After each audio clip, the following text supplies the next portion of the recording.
Today, we're gonna dive deep into one of the biggest Roblox legends that ever existed. Many of you guys might remember it as Shindolife, but if you guys are really OG, you might know it as Shindolife 2. This was a game that used to pull crazy numbers, and I'm talking about 250,000 players online at once. And I know to some of you guys right now that's watching, you might think that, well, modern Roblox games have more than 1 million players at once, so how's that really impressive? But back in the day, this was during the 2020 to 2021 era, and probably the most famous game at the time was maybe Adopt Me, sitting below 1 million players online at once, because this was before the brain rot got to Roblox. Anyways, I'll be talking about how this game got hit with a copyright hammer, and it kinda just vanished off the platform. The game had to go through a process of rebranding the entire game, and here we are in 2026 talking about it. So, is it dead?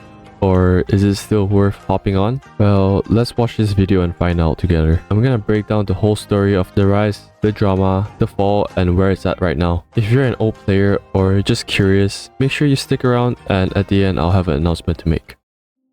I want to talk about the golden era of Shindolife. Back in 2020 to 2021, Shindolife 2 was unstoppable. It was an open world Naruto game where you can grind for bloodlines, gamble for rare elements, PvP anywhere, have boss fights, have villages to raid. It had almost everything that Naruto fans loved, and players were obsessed, and it's proven that by reaching over 250,000 players concurrently. People used to log in, get their free daily, maybe pull something very rare, or some broken bloodline, and go abuse it to kids in the public servers. As a player myself back in the days, I remember grinding so long using auto clickers and just AFKing while I was having my online classes. Now when I look back at those times, it reminded me how simple I had it back then and all the good times that I should have cherished more. Let's talk about the copyright claim and how Shindolife 2 slowly came to an end. There was huge YouTubers also blowing up with codes, tier lists, combo guides, the usual stuff from Roblox YouTubers. At that time, it felt like the king of anime Roblox games, you know? Blox Fruits wasn't too popular at that time, but you guys all know that every good thing comes to an end. And on November 2020, out of nowhere, Shindolife 2 gets content deleted. It was just gone overnight. The devs posted that Viz Media, which is the people that own the rights to Naruto anime, hit them with a copyright claim. Well, the reason that we know that the game got taken down is because they issued the screenshot. So it was Viz Media, the owner of Naruto, and they do a bunch of manga, anime, etc. So they're the actual people that own the rights to Naruto, and the group itself was called Naruto RPG. So that's the only reason that we see that the game got taken down. The group name had the word Naruto in it, and there were abilities in the game that directly referenced to the Sharingan in the anime. Music stolen from the show, character names, and etc. Yeah, it's safe to say that they weren't really trying to hide the fact that it was heavily based on Naruto. Real Studios did try to fight the copyright claim, but it ultimately didn't work out, as Roblox also sided with Viz Studios. After being left hopeless, the game had to shut down overnight. Fans were feeling racked and betrayed, maybe even devastated. There were drama videos popping up everywhere and it was just blowing up.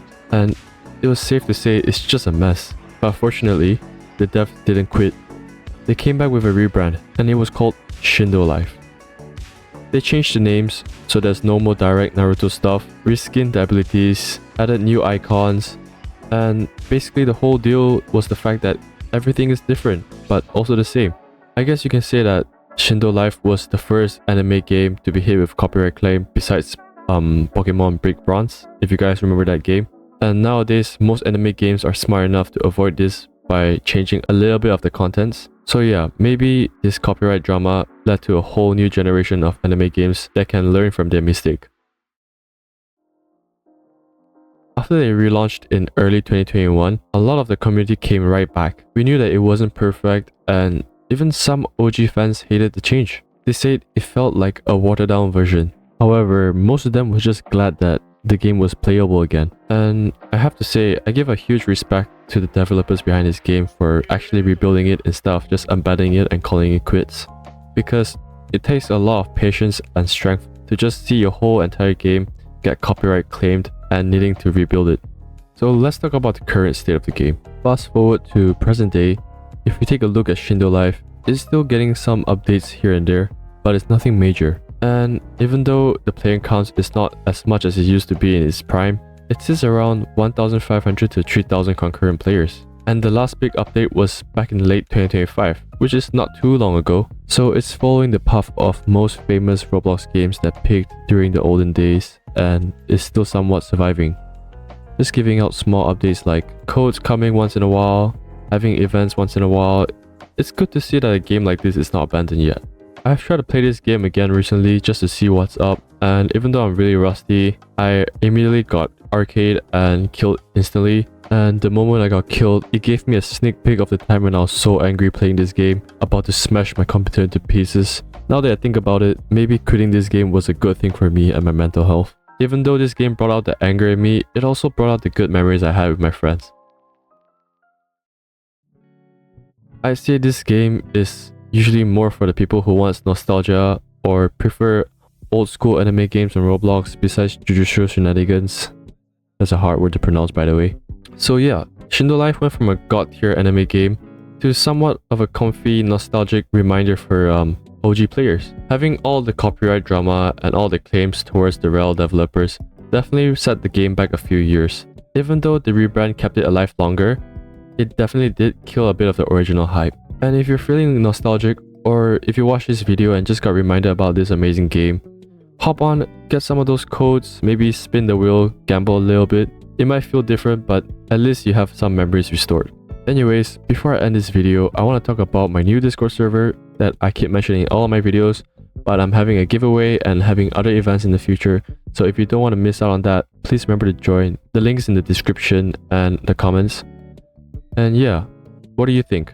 Is OG Shinobi Life better, or is current Shindo still holding up? Let me know in the comments, and if you haven't already, please subscribe and like this video. It really helps me a lot and I appreciate any support that I get.